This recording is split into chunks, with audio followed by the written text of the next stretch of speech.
Eric Holder released a statement on the verdict in the George Zimmerman case, and he indicated that the Justice Department is considering investigating the case and possibly doing a federal suit in terms of civil rights violations. So there is a little bit of a debate as to whether or not that makes sense. It would be extremely difficult to prove that there were civil rights violations in this case. The burden of proof would be tremendous. And I know that you, Cenk, are uncomfortable with the idea of the Justice Department going after Zimmerman. Right. Well, if anybody's been watching the shows today and what I put up over the weekend, you know that I didn't like the way the verdict came down. I thought it should have been manslaughter. But I'm not judging the jury because I wasn't there every minute, and it is our system of law and justice, and they apparently thought it was not beyond a reasonable doubt that the case had not been proved. Okay, that's fine. It happens. Every jury doesn't come out the way you want it to come out or the way you thought it should come out, right? But I don't want to keep harping on this, most importantly because I'm worried it's a constitutional issue. Now, there's something called double jeopardy where you're not supposed to be tried for the same crime. Now, of course, technically, they say it's not the same crime. It's a civil right violation because he targeted Trayvon because he's black. But who are we kidding? We didn't like the outcome of that, so we'd like to bring it to federal case and do that. Now, understand it also sets a precedent. Now, this is different because it's a civil rights violation.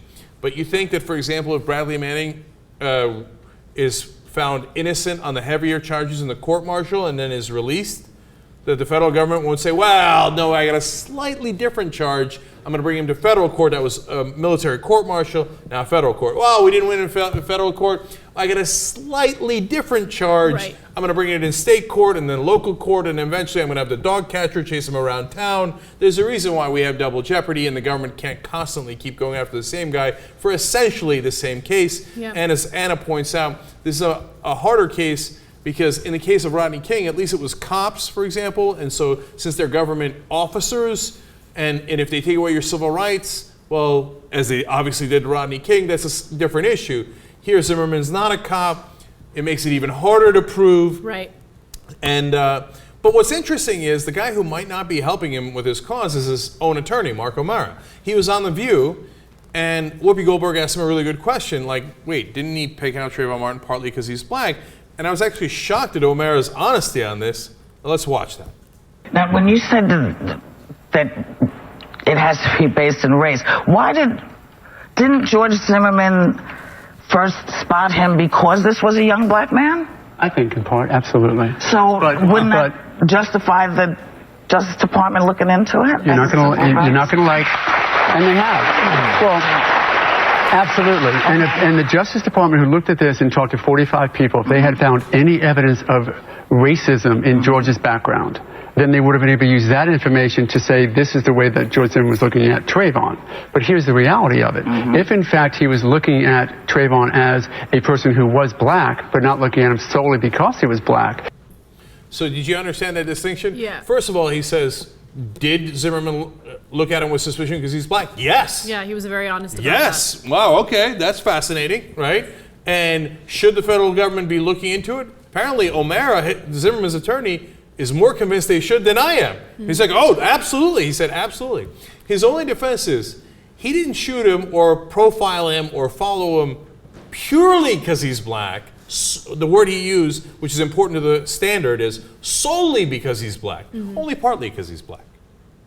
But, wow. But what were the other reasons? Like, that's what I'm trying to understand. Because based on the photo that was released showing Trayvon Martin lying dead on the grass, and based on what he was wearing, I mean, I think of a 17-year-old white teenager wearing the exact same outfit. Would anyone think that he was suspicious? Would anyone stop him in a gated community or whatever community that they were living in and say, no, there's something going on. I'm going to call the cops. I'm going to follow this person even after the dispatcher tells me stop following this person. They were khaki skinny pants that were cuffed at the bottom. I mean, I can't get past that. I know I keep bringing that up, but I can't get past that. If a white teenager wore the same thing, no one would think that person was suspicious. He literally wouldn't have been suspicious at a yacht club if he was white. That's a guy with a sweatshirt going on a yacht, right? With khaki pants rolled up. That's exactly how you go on a yacht. And he had like the kind of shoes that would see on a dock, right?